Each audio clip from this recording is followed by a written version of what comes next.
Magandang tanghali, nakatakda ngayong araw ang pulong ni na Pangulong Rodrigo Duterte at Japan Prime Minister Shinzo Abe na inaasahang matutuon sa West Philippine Sea dispute sa China. Sa kanyang pagdating sa Japan kahapon para sa 3 araw na pagbisita ay kaagad na nakipagkita si Pangulong Duterte sa mga Filipino community doon. Narito ang report ni Anthony Bayaton. Agad na hinarap ni Pangulong Rodrigo Duterte ang Filipino community pagdating nito sa bansang Japan kahapon. Sa kanyang talumpati, nagpasalamat ang Pangulo sa Japan sa pagandang pakikitungo sa mga Pilipino sa lugar at sa pagiging pinakamalaking development assistant partner ng Pilipinas. Muli ring binanggit ng Pangulo ang pangakong pag-aalis ng korupsyon sa pamahalaan at sa pagsugpo sa problema sa iligal na droga.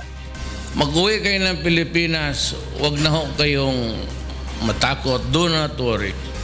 Pagpunta mo ng Pilipinas, may police, customs o immigration at humihingi sa iyo ng pera, sampalin mo. Be assertive sa mga karapatan mo. Tuwang-tuwa naman ang mga kababayan natin dito sa Japan sa pagdalaw ng Pangulo. Ipinahayag din ng mga ito ang kanilang mga inaasahang pagbabago sa ilalim ng Administrasyong Duterte. Expectation ko sa kanya ay malaki. Sa once na pumupunta kami sa City Hall, hindi kami, ang mga tao hindi pumipila. Once na may available employee na yung Japanese, kumbaga pagbubuksan kanila ng pintuan agad para sabihin kung yung servisyohan ka.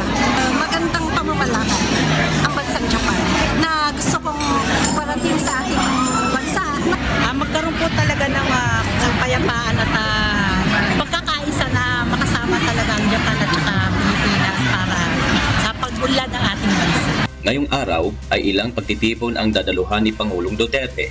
Kabilang na ang Philippine Economic Forum at lunch meeting sa Japan Business Foundation. Mamayang gabi ay isang expanded bilateral meeting naman kasama si Prime Minister Shinzo Abe ang dadaluhan ni Pangulong Duterte.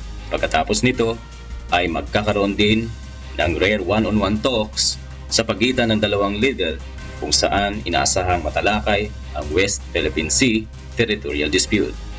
Anthony Bayaton, UNTV News and Rescue, Tokyo, Japan.